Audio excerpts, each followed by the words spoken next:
Welcome to my channel Pallavi digital arts.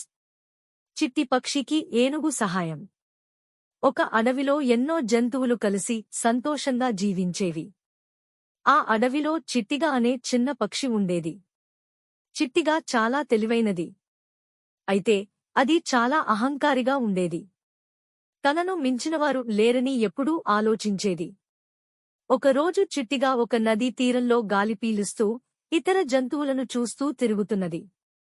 అక్కడ ఉన్న ఏనుగుకు తనను పరిచయం చేసుకోవాలని అనిపించింది. చిట్టిగా ఏనుగును చూసి నవ్వుతూ, నీలా పెద్దగా ఉండటం ఏమిటి? నువ్వు నన్ను మించి ఏమి చేయగలవు? అని అడిగింది. ఏనుగు చిరునవ్వుతో, పెద్దగా ఉండడమే కాదు, నేను మంచి మిత్రుడిని. అవసరంలో ఉన్నవారికి సహాయం చేయగలను అని చెప్పింది. చిట్టిగా తిట్టుతూ, సహాయం చేయడం ఎలా? నేను పక్షినే కదా. నాకు నీ సహాయం ఎందుకు కావాలి? అని తిరిగి వెళ్ళిపోయింది. కొన్ని రోజులు గడిచాయి. చిట్టిగా ఆడుతూ పాడుతూ అడవిలో ఎగురుతూ పోయింది. అయితే ఒకరోజు అది ఒక పొదలో చిక్కుకుంది. అది ఎంత ప్రయత్నించినా బయటికి రావలేకపోయింది.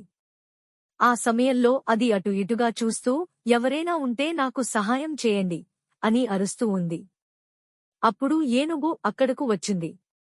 చిట్టిగా పడుతున్న కష్టాన్ని చూసి ఏనుగు తన చిటికెనతో పొదను పగలగొట్టి చిట్టిగా బయటకు తీసుకొచ్చింది. చిట్టిగా ఏనుగును చూసి ఆశ్చర్యపోయింది.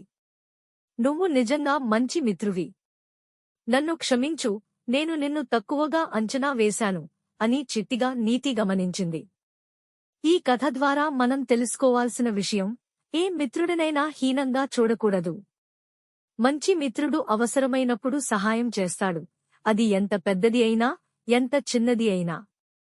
మోరల్: సహాయం చేసే స్నేహితుల్ని అగ్రహించవద్దు, వారిని తక్కువగా చూడకండి. Thank you so much for watching. Please like, share and subscribe.